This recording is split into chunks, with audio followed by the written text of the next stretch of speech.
Warning, the Stone Age Gamer includes a lot of bad language. Cover your mother***ing ears.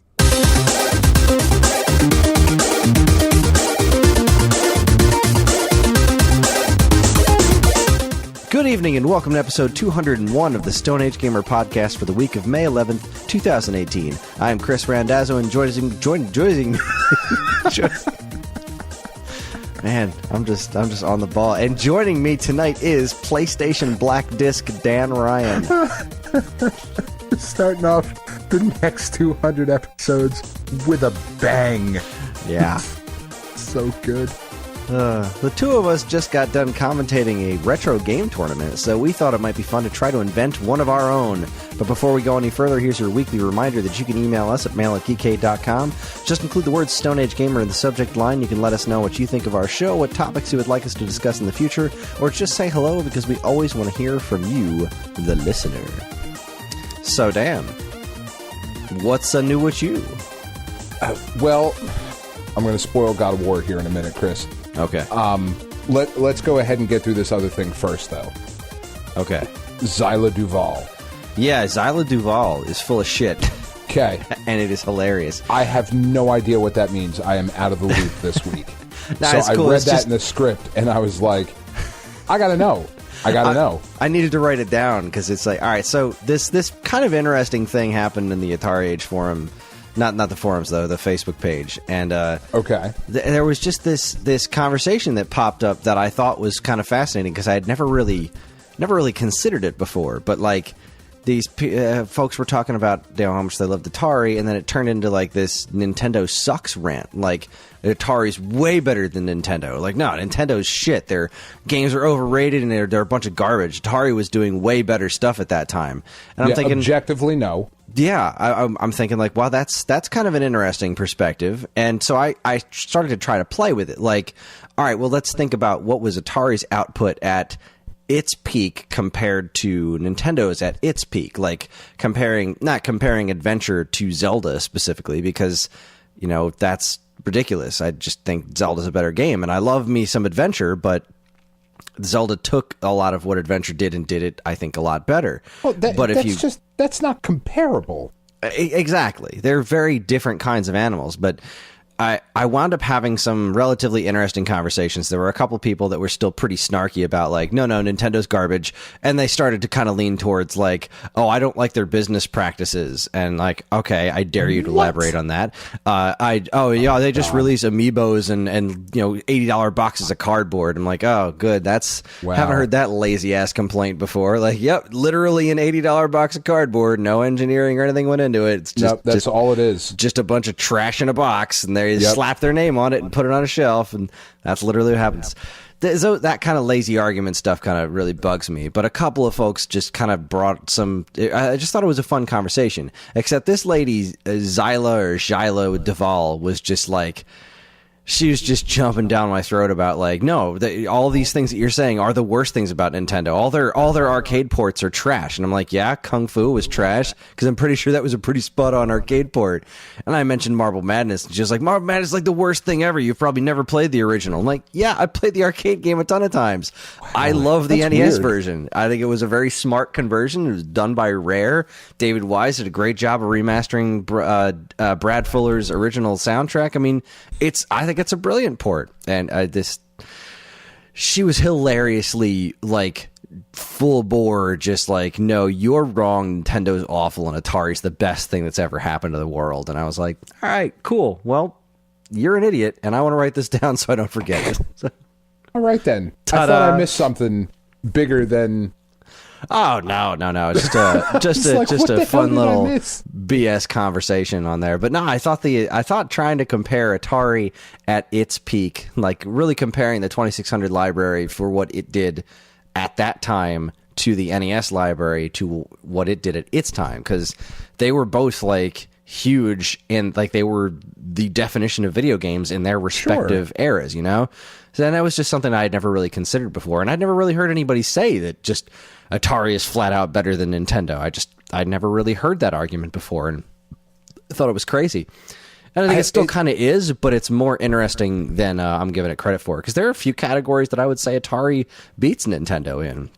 particularly in like straight up like good looking hardware, like comparing what their Atari's systems look like to like what Nintendo's systems look like. Yeah, I think that Atari consoles are way cooler looking than like the Super Nintendo and its weird curtainy squiggly thing on the bottom and whatnot. I mean, Atari 7800 is a really slick looking system. Man, could I not give a fuck less? I mean, honestly though, like at the end of the day, if the new God of War was like playable on a system that looked like a fucking driftwood clock, like whatever, I don't give a shit. That's true. At the end of the day, it really doesn't matter. That's what I kept coming back to. Like at the end of the day, it's about the games. Nothing of an argument. Yeah, and Charlotte Duvall's argument was like, what did Nintendo do? They showed up and filled a void because nobody else was making games, and the only good games they have are Mario, Metroid, and Zelda. I'm like, I mean, that's just, you know me. I am not the first one to jump in and defend Nintendo with fanboy rage, but it's just objectively not true. Exactly. I didn't even need to turn on my fanboy rage. I was just like, all right, I'm just going to calmly point out that Mega Man exists, and just leave that there and move on. But I mean, even if you just look at first-party Nintendo. Yeah, even if you just look at that. That's weird. That's a weird argument. It is a weird argument, but I had a lot of fun with it. And at the end of the day, most of us were, agreed to disagree relatively politely, which is one of those strange things that rarely happens on the internet. Yeah, that never happens. Meanwhile, today I spent my time actively avoiding jumping on the, because Nintendo announced the details of their online, and they're like, and one of the executives said, we're not releasing classic games under the Virtual Console moniker on Switch. And everyone's like, they're not releasing retro games on Switch. The only way to get them is through their online service, and they're never going to release these games, and it's stupid. Nintendo's dumb, and they're doomed, and they're terrible. My Switch is collecting dust. They don't release any good games ever. And I'm like, whoa, calm the hell down, Internet. They just said they weren't using the Virtual Console name anymore. Wow. I got to tell you, hot takes and outrage culture are what's wrong with you millennials. Right? It's the headlines too, because every headline is like, Nintendo has killed the Virtual Console, or Virtual Console games are officially not coming to Switch. And like, they're just twisting all these things to make it sound like Nintendo's not releasing retro games on their system outside of paying for their online service, which that's a conversation for another time. I mean, I think that's pretty neat, but that's so... It's just this sensationalism all over today, and I was happy that by the end of the day I started seeing posts on like the latecomers to posting crap headlines like that. Like Destructoid posted something like 4 PM, and all the comments were just like, "This is dumb. They're not doing that. They're just not using the Virtual Console name. You're late to the party. We've already solved this," kind of a thing. But we've already outraged and moved on to 6 other things by this point. Seriously, but that was really something, man. Today was just. I have such a hard time scrolling past those kind of dumb comments. I know, I do too. I did just post one earlier today that I just it made me chuckle because somebody had posted. Let's see. I won't use any names, but I just went full sarcasm mode. Yeah, we'll call him Dean. They're talking about how Nintendo's giving away the 20 games if you sign up for their service, and this guy says Nintendo gives nothing away. They just seem desperate. And then somebody replied, there haven't been any decent Switch releases since Mario, so they should be. Me Too ports and remakes don't count. If they didn't give these games away for free, these exact same people would be like, they should have just given those games away for free. I can't believe that Nintendo is charging all of this money for Mario Brothers game. Who even wants to play Mario Brothers? I can't really play Mario Brothers. That's what... I beat God of War, Chris. Yes, let's back off of this. So, you beat God of War. So we're gonna go ahead and tag this as spoilers. I'm starting... let's see how long the conversation goes. It's 14 minutes and 40 seconds because there's 2 major things that I'm going to spoil here. All right. So if you haven't finished God of War, if you don't want it spoiled, please fast forward however long Evan edits his own voice into saying, To avoid all spoilers, please fast forward 11 minutes and 20 seconds. Once again, to avoid all spoilers, please fast forward 11 minutes and 20 seconds. Thank you. So, okay. Absolutely amazing game. First thing, there is no final boss fight. You spend all of this time like ramping up, and I mean there is a final boss fight, but you don't realize it's the final boss. Early on in the game, as you are just like, I mean, half an hour into it maybe, you are sitting at your house with your son. Kratos and Atreus are sitting there, and there is a knock on the cabin door. And there's a tattooed Viking-looking motherfucker standing outside, and you don't know who he is, right? And, I mean, he's very clearly not Thor, because he doesn't have his giant fuck-off hammer, but that's about the only thing that you can discern from this first encounter. And it is this epic fucking fight, and just crazy. So, cut to a little bit later, you're going through parts of the game, you meet a witch in the woods. You don't know who she is at first either. She just says, you know, she's a witch, and the witch in the woods, whatever. So eventually you find out that the witch in the woods is Freya. She has been divorced from Odin. They have separated. She is banished from traversing across the realms, whatever. And you find out that the god that you fought earlier was her son, Balder. Okay? You fight Balder like 3 or 4 times in the game, and each time it's fucking nuts. So there eventually comes a point where Freya is trying to reconcile with Balder, because there was a time when she made him invincible. So not just an immortal god, but also invincible. He can't feel any pain, can't be hurt, any of that shit. But because of that, he also can't feel hot or cold. He can't feel anything. Naturally, as you can imagine, in a timeless existence, not being able to have any sensations would drive you a little bit fucking nuts. And Balder is batshit crazy in this game. This final fight that Kratos and Balder have is fought in front of a frozen, dead giant that Freya is also manipulating while you're fighting. So you're fighting Balder, and it's this crazy epic battle, and as you're doing it, Freya is like manipulating the hand of this giant to like come down and scoop Kratos and Balder up to try and get him to stop fighting. And it's fucking nuts. Just crazy. So you go through and you get up to the point where you beat the shit out of Balder, and he eventually he's able to feel by this point because he has been stabbed by a mistletoe arrow that was on Atreus's, was holding his quiver together. So he has to kiss him? No. Yes. No. Mistletoe is the only thing that could break this spell that Balder was under. So he has to kiss him. Because he has to, yes. Sure. I should make games. You really should. It's a weird game. It goes off in a weird direction. You thought not having the Blades of Chaos and the new camera angle was wacky. Oh boy. And the credits roll, and it's beginning to look a lot like Christmas. It's like, what? Wow, this took a strange turn. This was not at all what I expected. Kratos puts on a Santa hat and flies off into the distance to deliver violent toys to children. Honestly, that's why it gets Game of the Year, because it goes in a brave new direction. Not to send you too far off the rails, but I was just watching the most recent Jimquisition about how wonderful God of War is. And I saw some video where he was using the Blades of Chaos. We're getting there. Oh, hold on. Okay. All right. There's a thing. So anyway, so you go through this whole fight with Balder, and eventually you get to the point where you beat the shit out of Balder. The fight's over, and Kratos and Atreus have a discussion on whether or not they should kill Balder.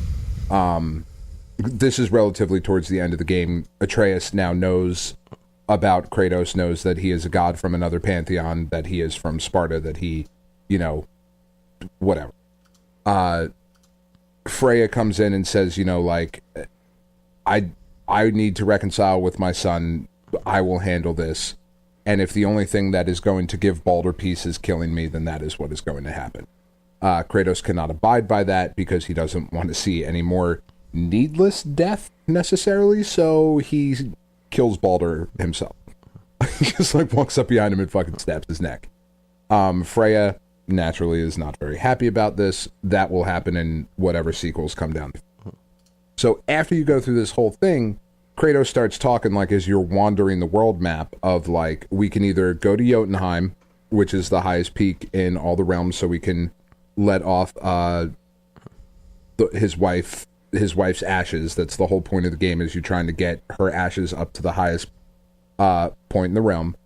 Or you can start prepping for your final encounter because you have no idea what's going to happen when you get to Jotunheim. Jotunheim had been locked off. Jotunheim is the land of the frost giants. Okay? So I spent all this time like gearing up to get ready for this final fight. And when you get to Jotunheim, there's no fight. You walk to the top of the peak, you spread her ashes, fucking credits. And it was brilliant. Because it totally subverted everything you were expecting. The other thing that made it okay is that there's this little bit of storytelling that happens beforehand. Where as you go throughout the game, there's these like wooden like boards up throughout the world. And as you open them, they tell a story, right? So Atreus comes over and he reads, what's happening. He reads the runes and there's, pictures and all this. And when you get up to the top of Jotunheim, as you're making your way through, you start to see these pictures of Kratos and Atreus going to the top of Jotunheim and like spreading his mother's ashes, and there's all this like, how could his mother know? And so it turns out that Atreus's mother, Kratos' wife in this game, was a giant, and her name was Laufey. Does that mean anything to you? Wasn't Laufey Loki's dad? Kratos says, we named you Atreus. And Atreus says to him, it's a good thing you didn't want to go with what my mother wanted to call me. It was Loki. Cool. And like that realization of, oh shit, like Kratos is Loki's dad. Mm-hmm. Laufey was Kratos' wife. She was the last of the frost giants. And you just like, as you're walking back from the peak after this bombshell thing hits you, you were expecting this giant fight. You don't get a giant fight. You find out that your son is fucking Loki. And you just walk back down to the world tree. It's the end of the game. That's it. It's like, oh my God, what the fuck was that? So you can go and you can like travel back to your house, and when you get back to your house, there's an action button by the bed, and you get into bed, and Kratos says like, we've earned our rest and whatever. And they lay down, and it says a thing pops up on the screen years later, and there's a bang on the door, and Kratos and Atreus go out, and like they're getting ready for a fight, and there's this shadowy figure that's just standing there, and he pulls aside his robe, and Mjolnir is there. And then it just fucking cuts. And that's it.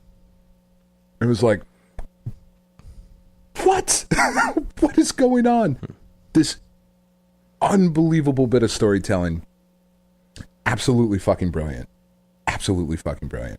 The other thing that happened is that there's about halfway through the game, you get to a part where Atreus gets sick. And you take him to Freya, and Freya says, the only thing that's going to kill him is in hell. But your axe, the Leviathan axe, is frost-powered. It's not going to work. You need to get a different weapon. And Kratos looks at her and, says, in order to do that, I need to return to a life that I thought I had left in the past. and you go back to your house. You sail on this boat back to your house, and as you're sailing, in the boat pops up an image of Athena. And like then it just pans away again, and it's like, oh, shit, fucking Athena. You get to the house and you go into the floorboards of the house and you pull out the blades of chaos. And as he starts wrapping the chain around his fucking forearms again, Athena comes in and starts talking to him, and they have this whole back and forth about how Kratos is not her weapon of war any longer. And then you have the blades of chaos for the rest of the game, and they work so incredibly well with this new camera angle. Yeah, they looked awesome. It's so fucking good. And getting those blades back, like, because I wasn't sure, the new camera angle, it's very different than previous God of Wars. I mean, you look at it, it is a very, very different style of game. But man, they nailed the way that it plays. It is so perfect. The combat is so much fun. And the combos and everything you can do, like you can do Blades of Chaos into the Leviathan axe and do different shit and juggle people around and like just different. It's just insane. Like watching it does not really do it justice. It feels so good to play. But man, like once I got those back, it was like, yeah, there's nothing that's going to beat this for Game of the Year. There is no way. It was a stunning achievement. Cool. I mean, I don't even know what else to say. I'd like to play it sometime. I know you want to play it, and yeah. like, I've never played anything like it. I really haven't. So okay, we can end the spoilers now. The other thing that's cool about the game, though, is that once you finish it, there's all of this other stuff to go and do. Like 8 Valkyries have been corrupted by Odin. You have to go save the Valkyries, and to save the Valkyries, you have to beat them in combat, and they are fucking hard. Really proper difficult. At not cheap, just hard. And it's so much fun to play against them and to figure out their patterns and the different attacks and using the new combat system. And like when the Valkyrie will spring up into the air, you can throw the axe, and as she falls, you can run over and do a crazy combo and then pull the axe back, and there's different moves. Like once you upgrade certain attacks, like you'll throw the axe, you can go up, punch a couple of times, kick once or twice, and then when you call the axe back to you, he does like another special move on top of that. Like Kratos will grab the axe because it flies back to your hand like Mjolnir. So you'll grab it and then like spin around and hit like 3 more times with the axe, and then there's just all of this crazy stuff you can do. So figuring out how to do all of that while you're playing against the Valkyries is really awesome. And then there's just all these little like side quests and side missions that are actually like worthwhile and add to the overall story, because the whole time you're going to do them, as you're like sailing around the Lake of Nine to get from place to place, you have the detached head of Mimir strapped to your belt. So he just tells you like Norse mythology stories as you're sailing around. It's awesome. It's like story time with Mimir. I'm just going to go paddle for a little bit and find out some cool old shit. It is an amazing game. Good. Good. I mean, I imagine it's similar. Like, I imagine that the Valkyrie fights are kind of similar to some of the stuff in Breath of the Wild. Like, like completing the shrines or something like that? Wasn't there like a big fight? Or no? What were the big fights in Breath of the Wild? Oh, Lionel's. Okay, yeah. Something similar to that, like where there's a certain number that exist in the world that you can go kill as like a challenge and that sort of thing, and different side quests and whatnot in this kind of big sprawling world. Yeah.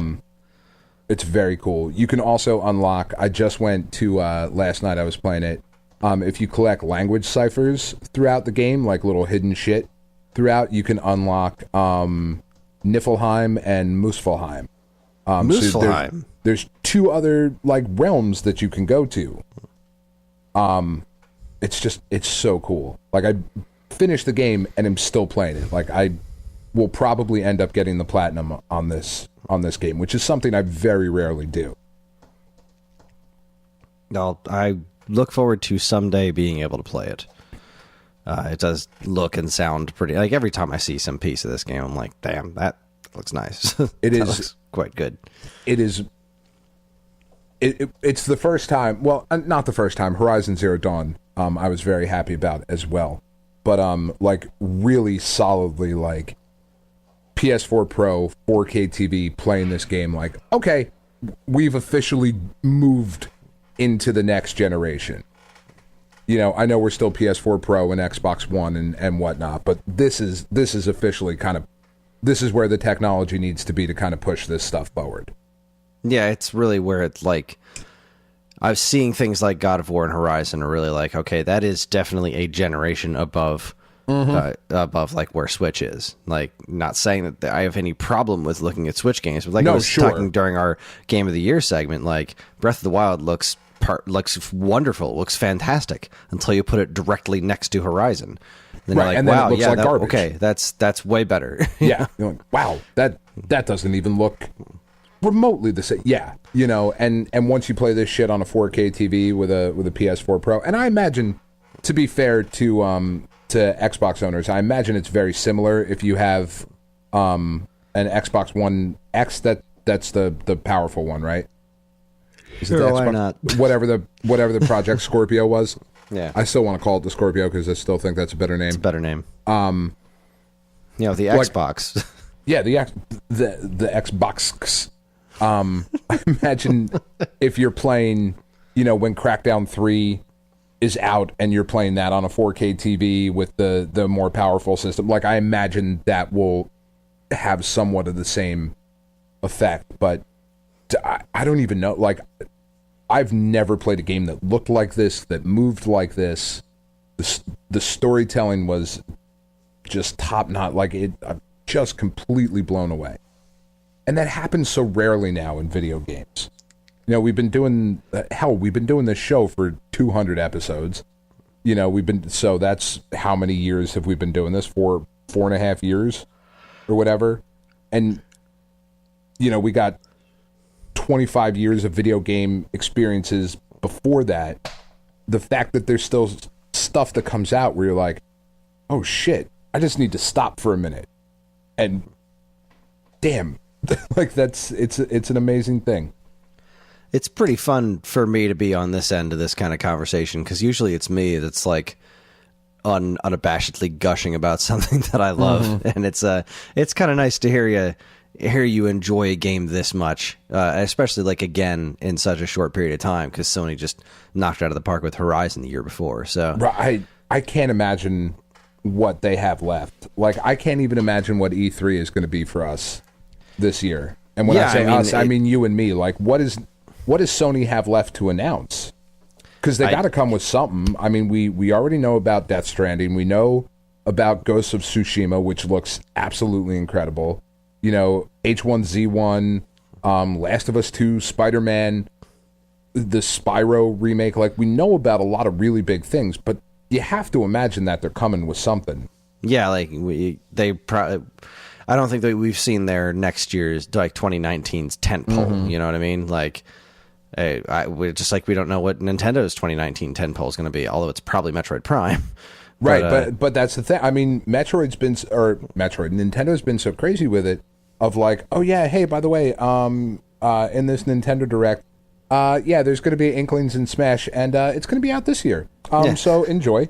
You know, we'll talk to you around E3, and everyone's like, hey, so like, all right, we're getting a new Smash this year, but like we're going to do a whole E3 episode in a couple of weeks. So, and the craziest thing about it is that it is just as possible for us to have absolutely zero to talk about after E3 as us to be like, so yesterday Nintendo announced that Metroid was coming out next week. What? No shit. I wasn't ready. And a new Punch-Out and Kid Icarus. And you're like, well, fuck, thanks. Appreciate it. It won't be a podcast that week because I'll literally be dead. I'll co-host with Evan. We'll just talk more about God of War. Before we get to our feature topic, I don't know, 45 minutes or so into the episode, I just wanted to talk briefly about I finally started Bayonetta 2. Nice. Which well, clearly isn't on the same plateau as God of War. It is. I'm not too far into it. I'm only like chapter 2, but it is already so much better than the first game. Really? Yeah, it really, and I really enjoy the first game. Like you heard me talk about it week after week. I was really digging that game, but it's already so. The little things that were kind of like, just kind of felt a little rotten. Like there were some QTEs that would pop up that are just, they'll kill you. And like if you don't get it within the microsecond that the button's on the screen, then you're dead. Then you have to do it over again. And that sucks. That is yeah, not that kind of fun. stuff sucks. It just kind of takes some of the fun out of it. And like instead they just made them into cinematics, because why the fuck do you need to press a button to watch her do something crazy? Right. And also there are these like torture kill moves that you can do that are all hilarious, and they would require you to mash the button super fast, and they kind of slowed down how fast you have to mash the button to maximize the damage on those, and that's pretty nice. That's a nice quality of life improvement. Exactly. There are a lot of little things like that that just make the game run better. It feels a lot better too. The combat just feels more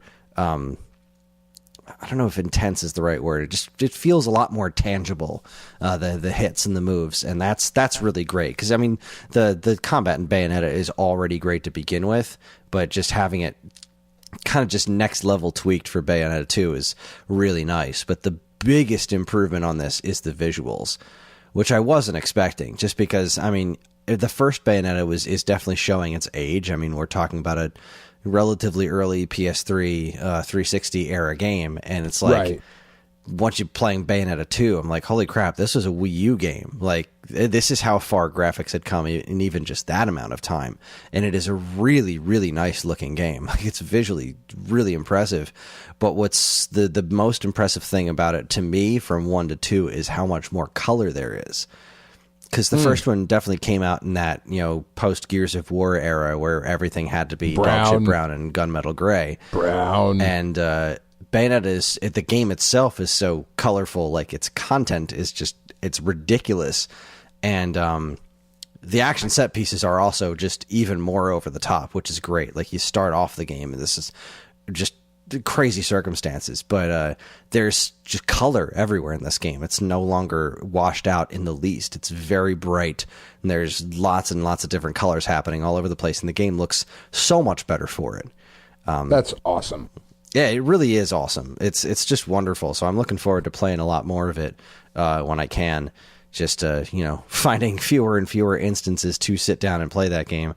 I have played a little bit more Kirby, which is also still great. I'm in no rush to finish it, except I might want to finish it before I try to get Donkey Kong again, because ever since the reviews are coming out and people have been talking about it a lot in all the groups that I'm involved in, I'm like, man, I really want to play this again. And I have the store credit at Level Up, and I also have a bunch of rewards, so I could literally get the game for free.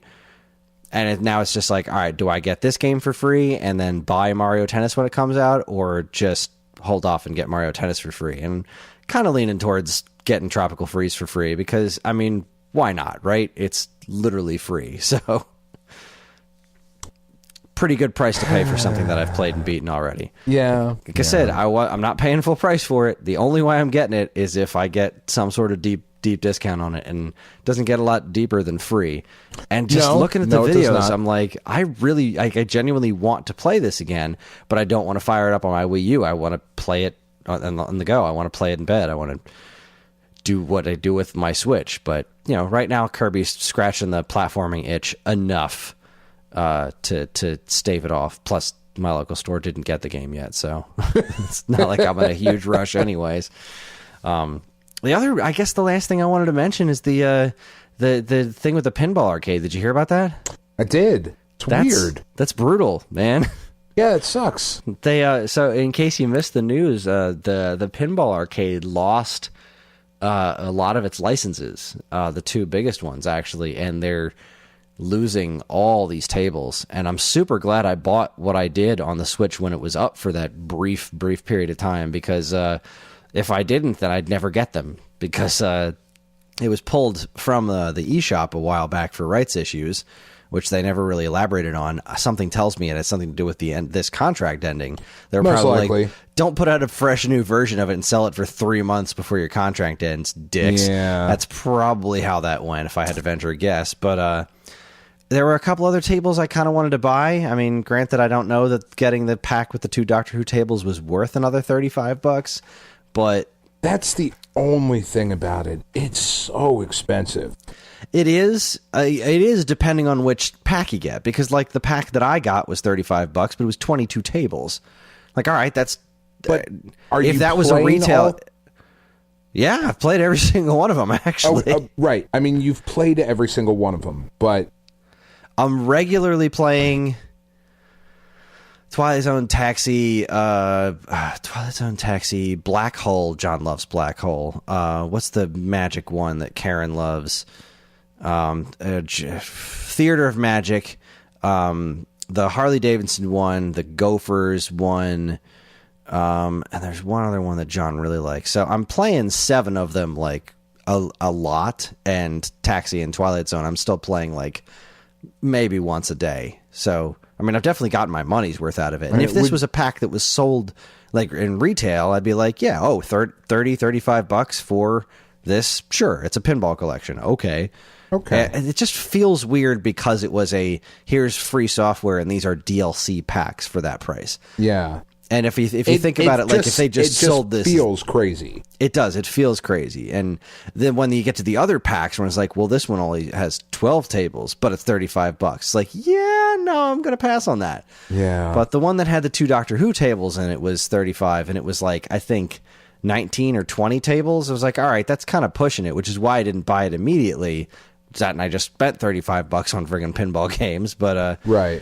you know, I was gonna go buy it, and then they had to pull it off the Wii U the Switch eShop. I was like, damn, all right, well, I'll just wait till it comes back. And now it's not coming back. I mean, the game's coming back to Switch, but with none of those tables. So that blows. Wouldn't be surprised at all if there's a new like Midway, because it's Midway and who was the other one? Was it Bally? Gottlieb, yeah, I think it was Midway and Bally. I can actually check. Would not be surprised if there is a new game, some sort of other collection that features those games in it. Yeah, or they'll just let it lie because I mean they don't particularly care. It's not like the company that owns those properties. Yeah, it was Williams and Bally. Williams and Bally. Okay. Yeah. Okay. That's brutal. Man. It's just, It I really feel is. kind of bad for these guys. I mean, this is clearly a team that is in a bit over their heads. What the hell is this company called again? Farsight Studios, because there have been people complaining all over their social media about all these incompatibility issues, like tables with weird gravity, or this version just doesn't even load. And they've been complaining about them forever. And they keep saying they're promising fixes, and it's just one thing after another, but they keep trying to, also release new content and put it on new platforms. I don't even know if the Wii U version of this ever came out, which is funny because it's like, it's listed right on their Facebook page. It's like, there it is. 360, Xbox One, PS3, PS4, Vita, iPad, iPhone, Android, Ouya, Wii U. Okay. Ouya. Nothing like having the Ouya logo blazoned across your Facebook page. So, yeah, I mean, that definitely these guys are in a bit over their heads. But I do appreciate what they're doing. And I don't think anyone else is doing it, is the thing. Like, I don't think anyone else is really going after these tables and trying to recreate them this way. And I'd love to see it happen. I'd love to see more people be able to play Twilight Zone and Taxi and Theater of Magic and whatnot. But something tells me these licenses are just going to go away for a little while, which is freaking sad. But for anyone who has a platform other than the Switch, you can still get these tables until June 30th. So, and you should, because there's some really, really good stuff. Yeah, not all the packs are necessarily worth it, but the first DLC pack is the one that I have, and it's got just fantastic content in there. Just a ton of great content. The Star Trek Next Generation is in there, like just great tables. And there are some other packs that I think might be worth it too, but that's a shame. Anywho. All right. All right. So, We at Free Comic Book Day, and it was just this past Saturday. It's always every year the first Saturday in May. Dan and I were asked to run commentary for the finals of the Level Up Entertainment Free Comic Book Day Retro Game Challenge, and I lent them my copy of Nintendo World Championships 1990, the repro card I have, and we did. We had Scott on a few weeks ago, so he was the guy running the tournament, and well, that all went really well. Dan and I had a lot of fun commentating on it. Yeah, it was great. Yeah, it was, and everybody was super nice, and it was a great event, and there were people watching, and it was a good time. It was good times. So Dan and I were trying to figure out what the hell to talk about this week, and Dan had the idea of like, well, what if and we just talked for 45 minutes about nothing? Yeah, about nothing. We could call it here, and it would be a complete show. But it really would. We're assholes, so here we go. Dan thought it would be a really cool idea. Well, what if there was a PlayStation World Championships, a la the Nintendo World Championships? And I said, well, that sounds like a hoot. Let's do that. So we approached this in two different directions. Direction number one was like the 1990 World Championships, where there was like this one thing. You had a certain amount of time to play, and you'll blow through these games, and whoever has the highest score at the end wins. And that's what Dan took. Dan took figuring that out. Now, I took a different direction, which we'll talk about after the break, which is what if they did a modern-style PlayStation World Championship similar to the 2015 and 2017 Nintendo World Championships, where it's like this giant tour de force through all of PlayStation history and trying to do different things on all these different games and kind of elimination rounds based on different stuff. So let's talk about Dan's first. Give us the rundown on your PlayStation World Championships, your 1990 PlayStation World Championships. So I'm pretty happy with what I came up with here, and I really want this to exist now. Now, to be fair, a bit of a caveat, I suppose, to some of the things that I'm going to mention. It's been a long time since I've played some of these things, so this might actually be too much time. It might not be enough time. To be honest, I'm not going to put that much work in. I mean, come on. So here we go. Just like the original Nintendo 1990 championship, which was 50 coins in Super Mario Brothers, the first stage of Rad Racer, and then as many points as you could get in Tetris. You had that last chunk of time. However much time you ended up with when you got to Tetris, that was the place to get your the bulk of your points, which our competitors apparently didn't get the memo. Either way. One of them did. One of them did, and won by just an utter landslide. It was a bloodbath. The other three competitors scored all around like 100,000 points. The first place guy got like 600,000 points. Yeah, it was crazy. Not even close.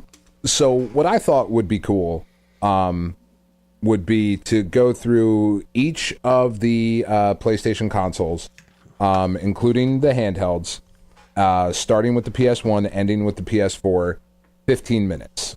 Okay, 15 minutes. However many points you could get would give you your final score. So, starting at the first one would be the PlayStation 1. You would play Ape Escape. I loved Ape Escape.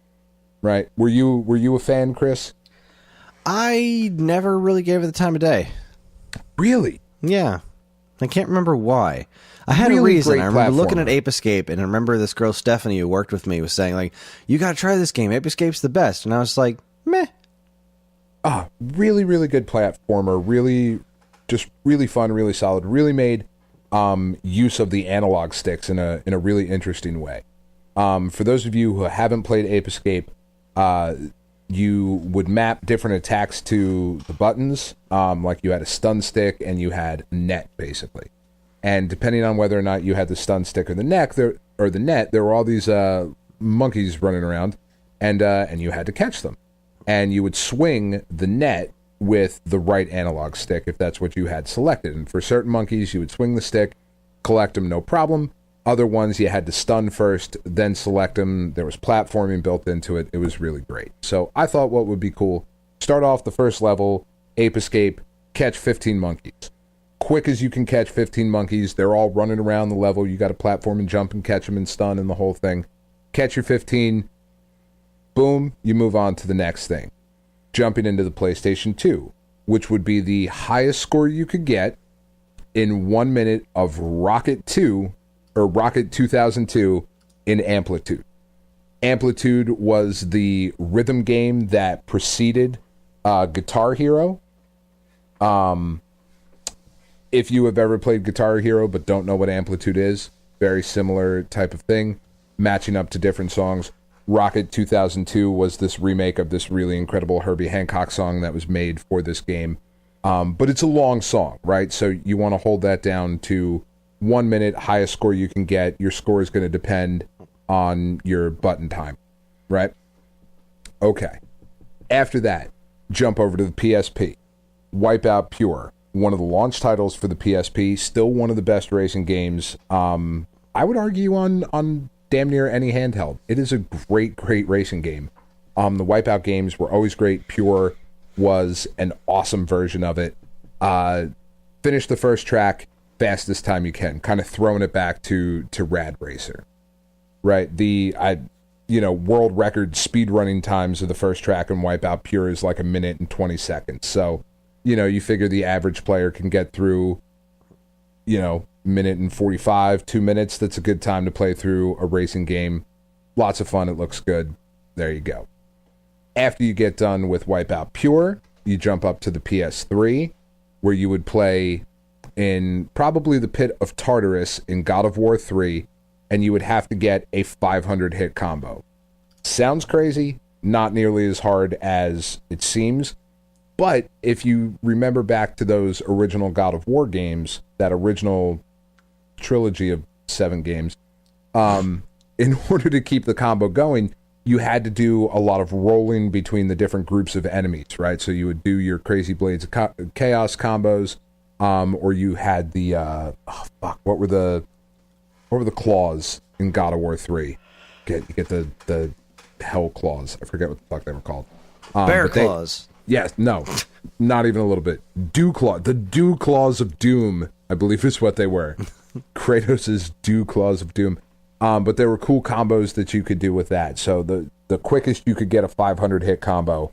The bitch of that one is like that would be a really good kind of test. The other ones, you can catch 15 monkeys pretty easy. You can get a score in Amplitude. You will finish the track in Wipeout Pure.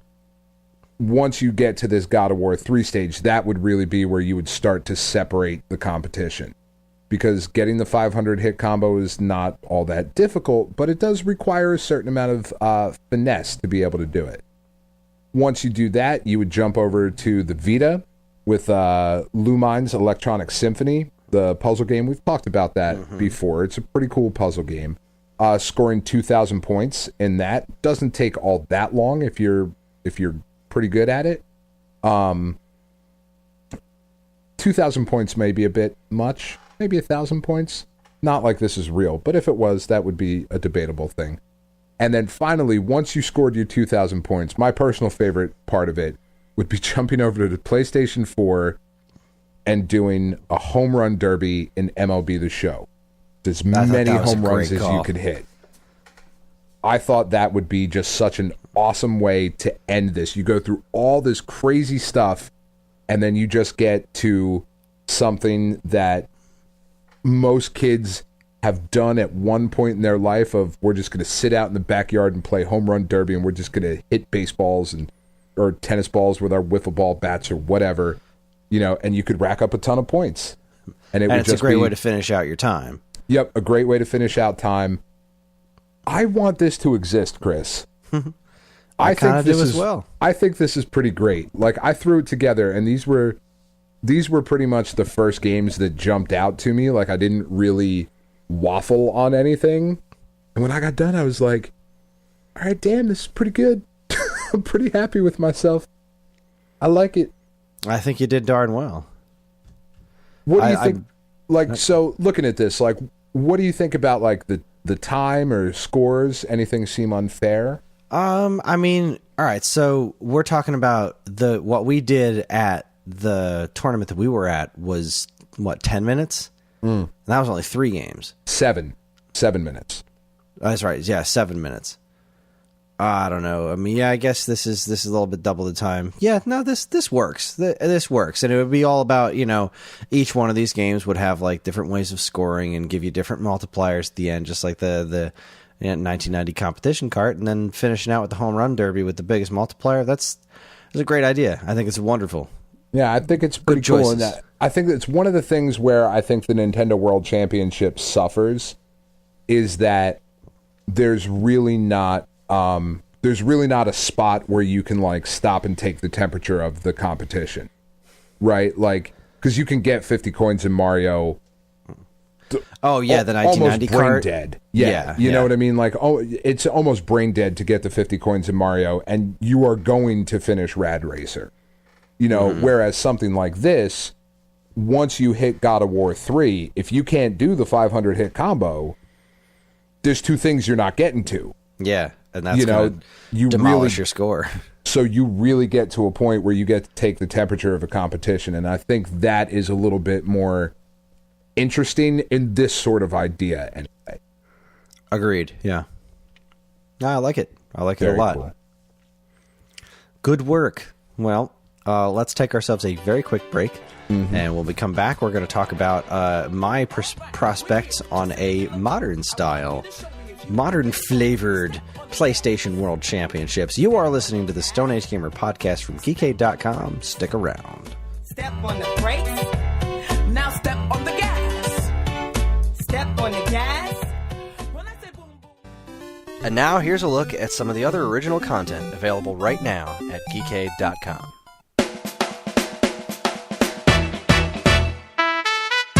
First up, on well, quite frankly, especially crude episode of the Nonstop Comic Shop, Jordan reviews 2 comics all about everyone's favorite oil company, Roxxon, including Marvel 2-in-1 number 73, wherein the only other Marvel character named Xavier leads a Roxxon project to drill for oil in a parallel dimension, cause Merca, which would be heralded as a shrewd NIMBY idea if not for their enslavement of the local cavemen, leading to a revolt headed by the Stone Age Gamer logo, which is admittedly awesome.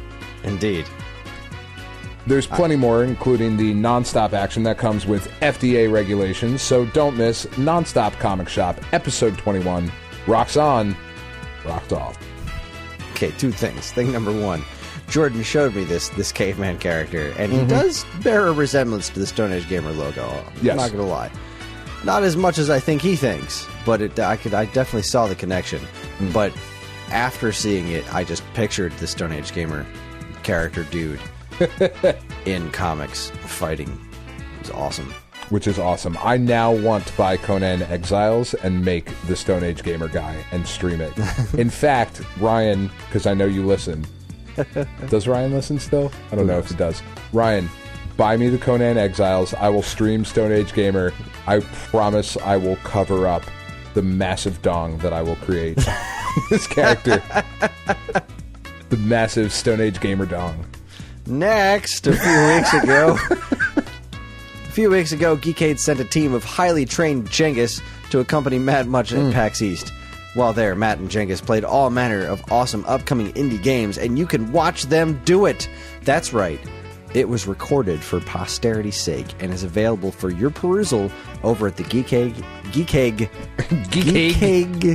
YouBoob channel. While you're there, why not like and subscribe? It's what I do. Yeah, I'm awful at this tonight. I'm awful. Period. The end.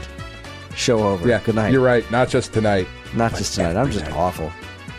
Future human being. Finally, everybody loves a good zombie story, but what good is all the action without some genuine feels? What better place to find feels than among a group of Japanese high school girls? Jonathan brings us a new anime offering featuring a post-apocalyptic world where the characters live at the school they attend, that explores such questions as whether zombies retain muscle memory of their former life and how to bring lightness to such a dark subject without being overly cutesy. Intrigued? Click over to the anime annex, School Live, to find out more. Or is it School Live? I was just going to ask you the same thing, and I meant to ask Jonathan that very thing, but then I figured, it's in text. Yeah, when's it going to come up? Oh, yeah, when we talk about it. Oh, yeah. Every single time one of us reads it. We're just going to call it School Bill from now on. Naturally. That's how you pronounce it. You can catch all this great stuff, plus tons of other articles, videos, podcasts, and more right now at geekade.com. School Live.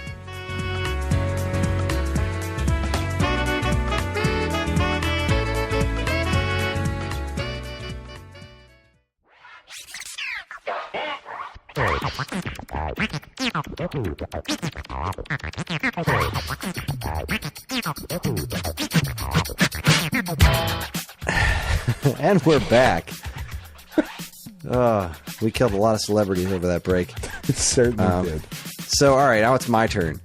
We're going to talk about a modern-style PlayStation World Championships, a la the Nintendo World Championships from 2015 and 2017, because the NWC has been revitalized. Mm-hmm. In fact, there is kind of a flavor of it happening this year. The Splatoon World Championships seem to be kind of like born out of this, at least in the branding. It's still got like the triangle in the background and the World Championships in the same font. It's just Splatoon, which is kind of cute. I hope they go back to this kind of Nintendo World Championships next year, though, because boy, this was really fun. So what they did with the new Nintendo World Championships, I love, is it's kind of like this giant, like a really long tournament, and it's got these two different segments, right? You've got a regular competition and then kind of a loser's bracket that they called the Underground. So like a handful of the people from the first chunk of games that lost, that didn't get to move on, get to compete in the Underground to fight their way back into the competition. So, and the games are all over the freaking map. So last year's, which was, the Switch was already out. So last year, the games that they involved were Breath of the Wild, Smash for Wii U, Metroid Samus Returns for DS, Balloon Fight for NES, Bird and Beans, which I don't even remember what that is. I think that was a DS game. I think so. I don't remember. I was unfamiliar with that one. I feel like I remember it being a DS game, but I could be wrong. More Smash for Wii U, Mario Kart 8 Deluxe, Donkey Kong Country Returns for Wii, Tetris for Game Boy, Splatoon 2 on Switch, ARMS on Switch, Mario Party 2 for N64, Mario Maker for Wii U, Super Mario Bros. Deluxe for Game Boy Color, and then finished off with Mario Odyssey, which was like, that game wasn't out yet, so it was like, yeah, you get to try something new. So I really like the way this works. I thought this was a really cool way to do a tournament. So hold on, let me adjust my microphone here. There we go. This is my take on it. All right. So now some of these I'm going to need your help with because I don't have enough details of the games that I haven't played yet to really nail this. But I kind of went through all of PlayStation's history and thought of what I could think of, which would be really cool ways to run this kind of thing. So stage one, I think the coolest way to start this would be Rocket League for PS4. Right out of the gate, a bunch of 1v1 matches, all running at the same time, and all the people who win get to move forward. All the people who lose go down into the losers bracket, into the Underground, which obviously wouldn't be called the Underground because it's not a Super Mario Brothers reference in the PlayStation world, but you know what I mean. Although there was the PlayStation Underground back in the day. That's true. So yeah, the PlayStation Underground does work. And see, I knew that you knew that because that's why you included the PlayStation Black Disc, because those are the demo discs that used to be included in PlayStation Underground. Well, I was referring specifically to just PlayStation 1 games, which were all on PlayStation Black Discs. Which, if you ever put your copy of Castlevania Symphony of the Night into your CD player and heard Alucard's voice say, "This is a PlayStation Black Disc," and it played some crazy ass music. It was awesome. Anyway, so all right, we finished Rocket League, and which is an excellent choice. Isn't it? Rocket League's just such a great, and it's so tied to PlayStation. Yes, it's out on other platforms, but PlayStation is kind of where it started. So Yeah. next up, we move on to the underground, losers bracket, and everybody there has to compete to get the highest score they can in stage 2 of Parappa the Rapper.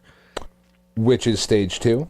That's the, all right, we're here. We're sitting in the car. I want you to show me if we can get far. Now step on the gas. Very well done. I wanted to see how long you were going to go with it. Friggin' love Parappa the Rapper. And it's one of the few PlayStation games that really has score in it, you know what I mean? Right. And I thought that was a really nice way to go at it. Now, this would be kind of a difficult thing to show off because, like, all right, the NWC cartridge is just like, it's this thing, and people take turns playing it. But this would be all kind of happening at the same time.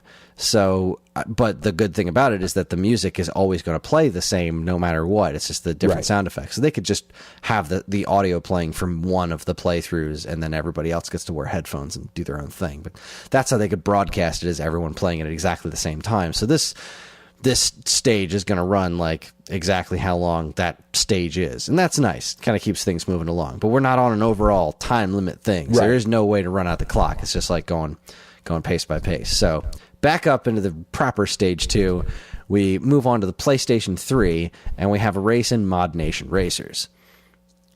Super fun game. Yeah, pretty decent kart racing game. I don't have a ton of experience with it, so I didn't pick a specific track.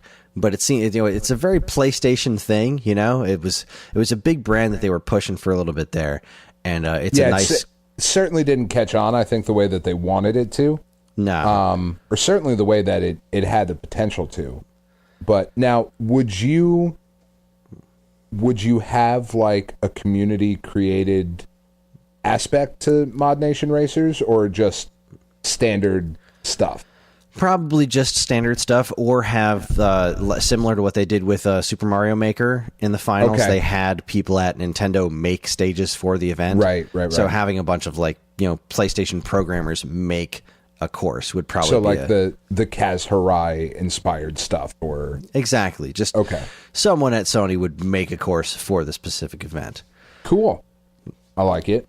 Nice. All right. So next on, moving down to the underground. Back to round 2 of the underground. We're going to pick up the PSP, and we're going to finish Gutsman stage in Mega Man Powered Up, which is a PSP exclusive Mega Man game, which is totally freaking awesome if you've never played it.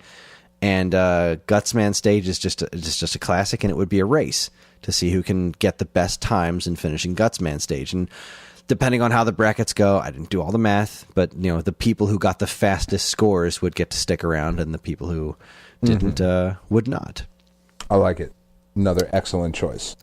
Back up to that would give you some strategy built into this. Of, are you going for points or time, or a combination of the two?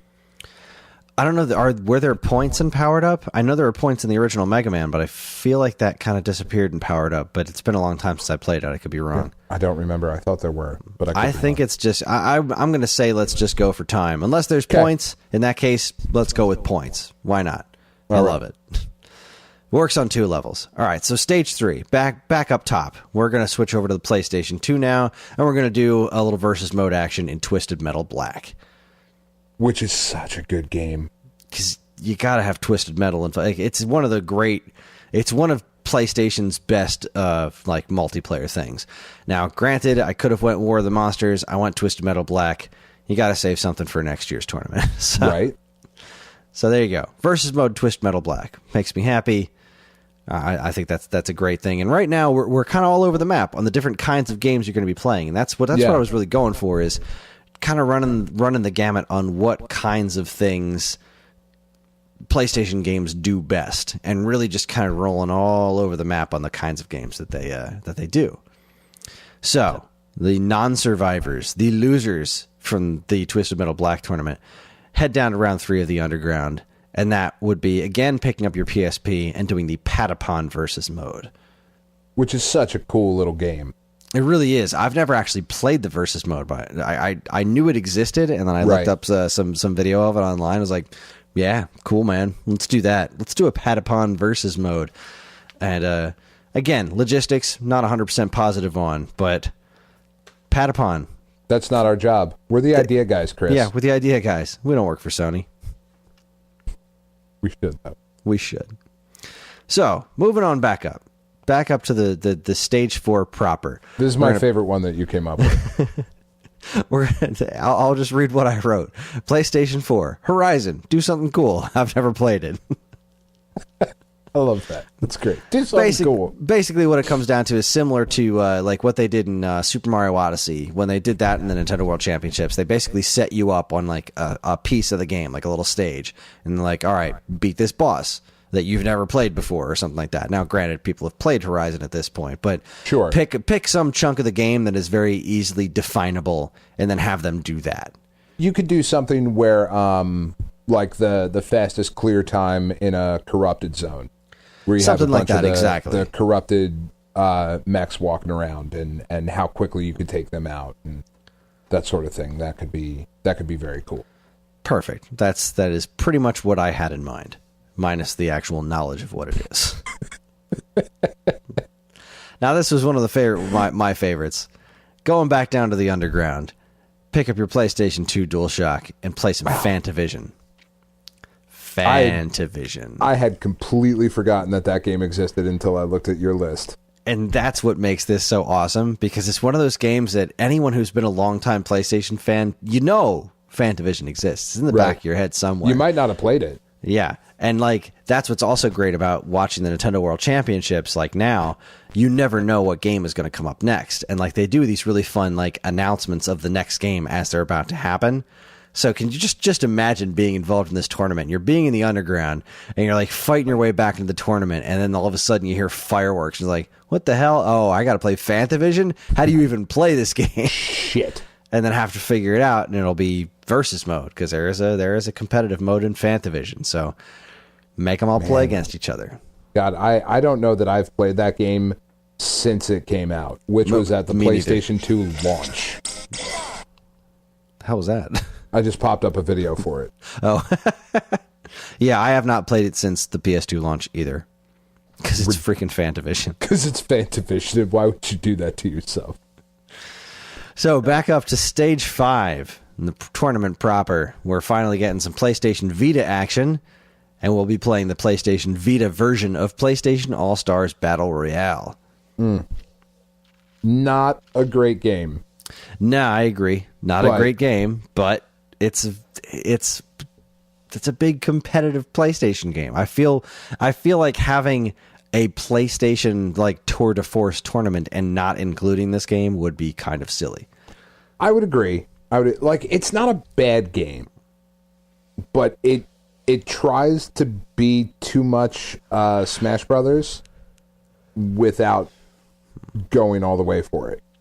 Yeah, it's also kind of one of those weird things that Smash Brothers works because of how iconic the characters are in Nintendo's pantheon, and PlayStation, Sony doesn't really go for that. Like, they really kind of make the experiences more like the stars of their game, if that makes sense. And a lot of the stars of the game aren't ridiculous and cartoony. They're realistically proportioned and or hyper violent. So like Kratos and the friggin' Big Daddies from BioShock or whatever, like, it just never felt right. It was always just a little left to center. Yeah, something was just off. It was a decent game, but I understand why it didn't take off like Smash Brothers did, because it's not like we're all sitting around wanting to, fight Fat Princess versus Parappa the Rapper or something. That's not like something that kids were talking about at the playground. No. Not like there is no Mario versus Sonic rivalry in the PlayStation pantheon. There just isn't. Which is fine. That's why we're playing it on the Vita. Yeah. Underground number 5. It's another one that I like. Is totally out of left field. Original PlayStation Frogger beat all 5 retro stages. That's awesome. The retro stage PlayStation Frogger is amazing. If you've never played it, it's really, really good. It's basically like they took the original arcade Frogger and expanded on it, very similar to like Donkey Kong 94, except this was before they tried to turn it into some like crazy ass platformer franchise thing. It was just like, let's expand on the idea of basic Frogger and have some fun with it. It's a really brilliant little title. There's just the right amount of content. It's a delight. And those retro stages are easy to pick up, difficult to master. And those would be figuring out who can get through those. I think and there's definitely points involved in this. So having a point total at the end, big fat thumbs up from me. Yeah, I like that one. So this is another one. It's another good one. It's another winner for me. Finals. We're in the finals now. The game one of the finals is original PlayStation Metal Gear Solid VR missions. This is the only one. When I went through my list and said I didn't waffle, the only one I came close to was putting in VR missions instead of Ape Escape. Fastest time through the first 10 levels of sneaking mode, no weapons. Because you blow through those pretty quick if you know what you're doing. Right. And that would be really fun to watch. Because at this point, there's not 20 people on stage anymore. At this point, you're down to 4. Right. And so you're watching 4 different screens. These people just running at the same time, trying to get through these VR missions. I think watching competitive VR missions sounds like so much fun to me. It really does. The VR missions thing was so cool. Yeah, it was a great little add-on after Metal Gear Solid. I loved it. Final game, stage 2. No, finals, stage 2. Not the actual final game. The finals, stage 2, would be God of War. And I would, again, go with the defeat some sort of boss. Some flavor of giant, difficult creature to defeat in that game, again, being a race. And this would be your final 3, right? So you got your final 4 in the final stage 1. And then you've knock out one person, and now you've got 3 people competing for this, and this will give us our final 2 to go off in the championships.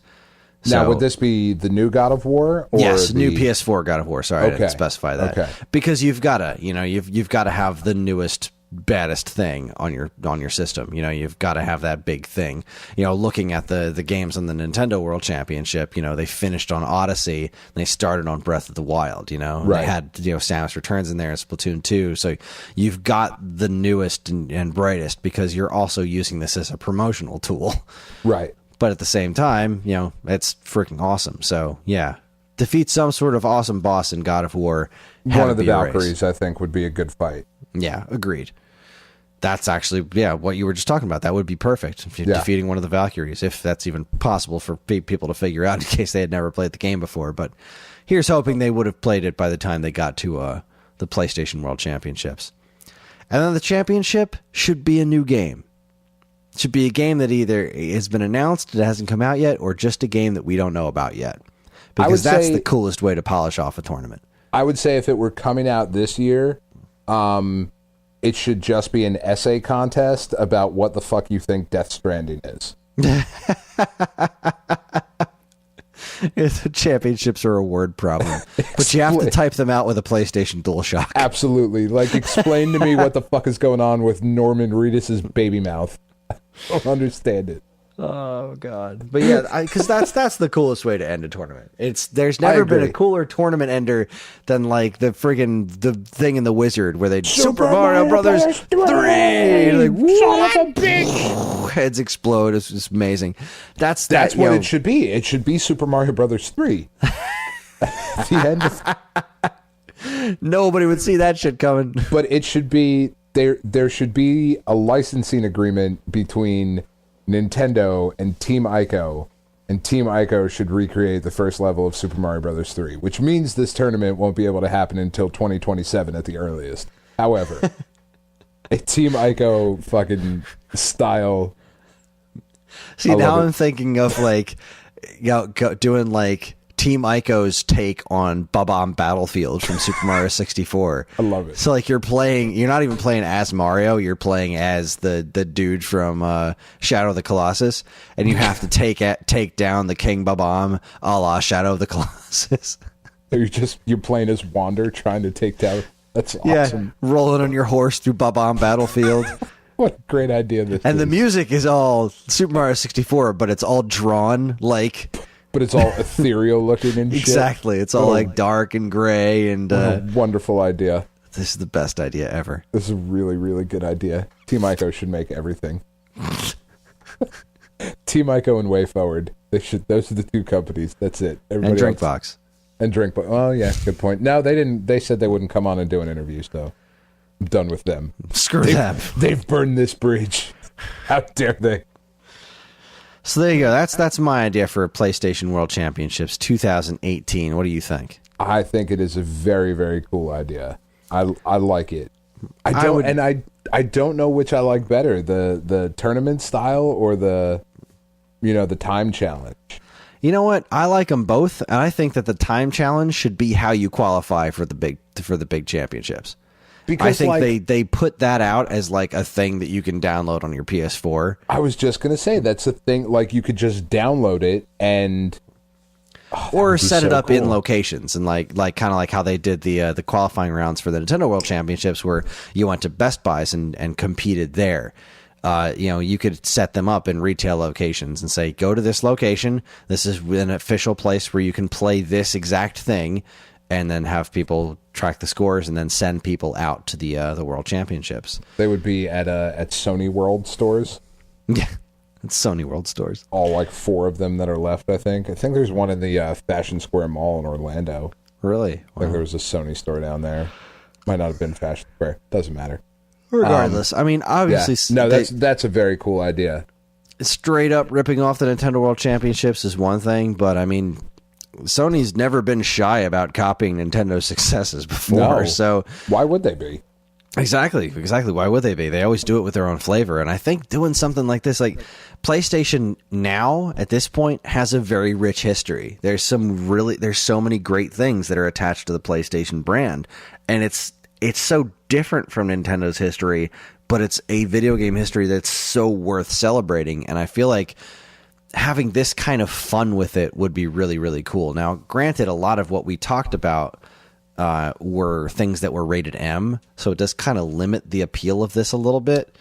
It does, but at the same time, like ways around it. Yeah, exactly. There's ways around it. Like, maybe they don't include God of War. I mean, I don't know how violent Horizon is, but I mean, really outside of super violent. Outside of God of War, I really don't think anything else on here is so bad that they couldn't show it on like. So that was one of the cool things. I think the last Nintendo World Championships were aired on like Disney XD as they were happening. They were, which was awesome. I sat and watched the whole darn thing. It was super fun. So, I don't know. And this you could air it on Twitch and on YouTube and on Sony's Crackle because they keep advertising that shit to me. It's still a thing, huh? It's still a thing. I didn't realize Crackle was still out there. Yeah, they keep talking about it. They just advertised that you can watch Dumb and Dumber on Crackle, so that's cool. Yay! Want to hear the most? I sound in the love world? Dumb and Dumber, but I'm not exactly hurting for ways to watch it. I don't know. You say that now, but if you try and go pull it up, you might actually be hurting if you don't have Crackle. Who knows? I mean, I just have it digitally. So. I own multiple copies of it in case one gets scratched. I have it on DVD. I'm good. I can watch Dumb and Dumber. I have a VHS backup. Yes. I have the audiobook. Great. Just Jim Carrey being stupid. No, this would be such a cool idea. And I am sure, and I'm actually not being a dick right now, I am sure one could be done for Xbox as well.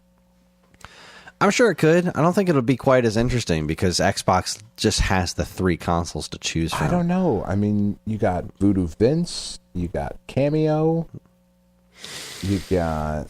Stop it. Voodoo, see, you like how I did that? I set you up with a good one in Voodoo Vince because that game's actually badass. Yeah. And then I threw Cameo in there. It was shitty of me. But, I'm looking at right now from... Vacuum up some bullshit in a minute. I don't know. How do you play Blinks? A little bit. It's kind of shitty. Yeah. Is it? I didn't like it. How do you play it, though? Like, you're running around with like a time vacuum or something? Jeez, yeah, I don't know. Do you it's vacuum like a up time? Platformer. I really don't remember. I've played it. Sounds stupid. Yeah, it looks stupid, too. Like, I'll just give you a clock. There you go. Game over. Fuck. Anyway. But I'm looking at, right now I'm on Nintendo's E3 page, and like, these tournaments are so much fun at E3. Like the Smash Invitational from a few years ago was just a ridiculously fun thing to have at E3. And I love so much about Nintendo's approach to E3 these last couple of years. Even when they haven't had great presentations like the Star Fox year, like they still, I like this, not necessarily the live stage show thing, because what's kind of happened with that is nobody's really pulling off, like nobody's having a successful stage show and pulling off dumb stunts anymore. Like the PlayStation conference was just like, all right, here's some trailers, and then they left. And then played trailers for 15 minutes. Like, okay, why are we watching this live on stage? Like, why not just do a controlled presentation? Like, why are they doing this on stage where there's like weird little hiccups with timing and stuff? Like, why not just do a video presentation like Nintendo does? Yeah. I feel like that's definitely the wave of the future as far as doing E3 presentations, because there's so much that can go wrong with those live performances, and sometimes it's absolutely amazing. And it's sad to think that like you're not going to get something like that, Zelda at E3 moment again. And like Sony, what was it, a couple of years ago when they dropped bomb after bomb with like, and Shenmue 3 is happening in 2056, and the Final Fantasy 7 remake is on its way someday, we promise. And it's like just we swear to God, making dreams come true left and right for Yakuza games 3, that aren't coming out for years. Or but it was like Yakuza 6 or whatever the fuck it was. That shit was awesome to watch. But like, as cool as that is, showing off this other stuff like these tournaments, like I'm friggin' jazzed for this Smash Brothers tournament and the Splatoon World Championships. Like I'm really jazzed to catch these things because that's super fun. I'm so excited for E3 this year. I cannot wait to see what they have in store. I really hope there's good surprises. When is it? June 12th through 14th. Okay, so we're about a month out. We're about a month out. Is that later than it usually is? No, I don't think so. I think it's usually right around. I thought it was first week of June. And whatever. Doesn't matter. We've got we've got a few weeks of let's see. We've got this show, and then we've got one more show, the 10, 20, 30, and then I guess what is it, 11th and 12th. So we've got either the first week of June or second week of June is going to be our predictions episode. So all right, we're coming right up on it. Well, there you have it, ladies and gentlemen. Almost at 10 o'clock. Yeah, almost. We did pretty well. I might get to bed. So anyways, that's our show. That was a lot of fun. It was. It's a really good idea. This is. And I hope it goes to show that I really do love PlayStation. I do. I mean, I know I'm like the Nintendo guy, and I adore Nintendo before anything else, before just about anything else in the world. But I really like PlayStation as well. I have the utmost respect for them, and I want to see them continue to succeed in the direction they're succeeding, because I really like this difference that's going on right now. Like the competition between Xbox and PlayStation, I think, is silly. Because they're so similar, except for exclusives, which Sony seems to be the only ones that have. Yeah. Unless you're like really, really into specs on paper, and then it's like, yes, the Xbox One X is stupid powerful, but like, I dare you to look at God of War and think that there's something wrong with it, Yeah. Yeah. So I love that, but I love that Sony is succeeding at making it, just having this completely different kind of library than the Switch, which is also succeeding with a completely different library than the PlayStation 4. I love that about gaming right now. That Me too. The two biggest names are doing two completely different things, and there's no reason to not be like, you can get both systems and have completely different experiences in all different directions, and it's wonderful. And I feel like the industry would not be where it is in the best possible way right now because of what PlayStation's doing with PS4. Love it. So there you go, ladies and gentlemen. Join us next week for our landmark 202nd episode. I had an idea for something, and I don't even know if we did this before. So, Dan, if you think this is a terrible idea, then veto it. But I thought it would be fun to talk about some of our favorite and least favorite twos in games. I think we've done it before, but I think we did it before, but I think it was like eons ago. I think it was like we were still in like single-digit episodes back when we did this. So I wouldn't mind revisiting this topic because I think it would be a lot of fun. All right, I'm into it. So a bunch of our favorite and least favorite twos. So we're talking like Super Mario 2, Devil May Cry 2, these kinds of things. Because second games in series are usually really interesting or really boring.